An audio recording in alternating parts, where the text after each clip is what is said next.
Herkese merhaba. Bugün özgül fobi hakkında konuşmak istiyorum. Özgül fobi dediğimiz kavram kişinin belirli bir nesne ya da durumlardan aşırı korkma halidir. Bakıyoruz ki kişinin zihninde bir felaketleştirme senaryoları da mevcut.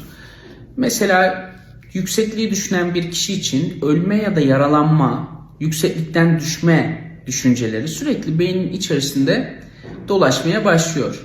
Tabii bu düşüncelere sahip olan kişilerde biz görüyoruz ki bir kaçınma, kaygı seviyesinde artış gözlemlenebilmektedir.